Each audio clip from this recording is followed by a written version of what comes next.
2000 was the long-awaited follow-up to All American Badass by Joey Badass. It came 5 years. That was how long the gap was. Like, the first album came out in my first year of uni, I believe, and then this one has come out after lockdown, after uni, after everything. But enough about reflecting on how time flies. Yeah, I thought this is a pretty good album. I guess I was a little bit disappointed because I think Joey Badass is somebody from the 2010s who I rate very highly. He's one of my favourite rappers to have come out of that era, and he dropped 2 fantastic records. I think he is very underrated.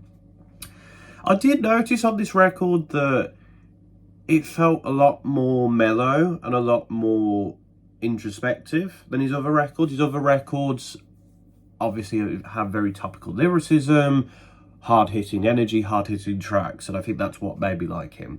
And on this album, there isn't so much of that. And is it to the detriment to the project? A little bit.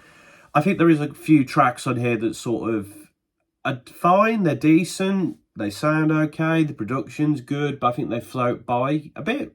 But I feel like, as this is a sequel, of course, to his 1999 mixtape, that is kind of the point. But, you know,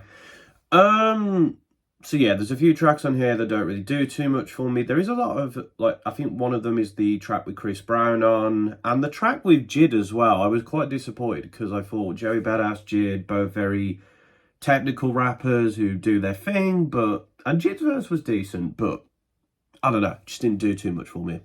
And the album closer as well, I thought it was a bit of a sort of end to the album. It was fine, but I don't know.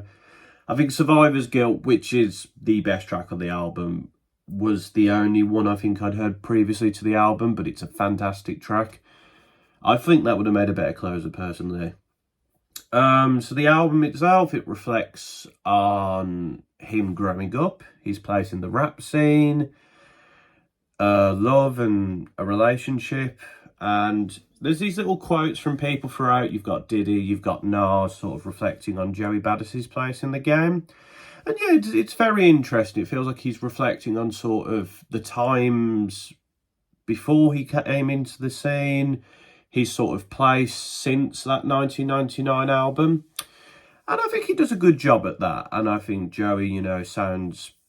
lyrically, he's still very good here. I think the production, I would have liked a little bit more variety, but again, it's fitting into that 1999 style. But yeah, overall, I don't think this is one of my favourite projects of the year, but I think it's a very good hip-hop release, and it's not my favourite Joey Badass album. Maybe I wanted something a bit more in the lane of those previous releases, but, you know, 2000 is a pretty good release. I enjoyed it a fair bit, and I probably will come back to it at some point.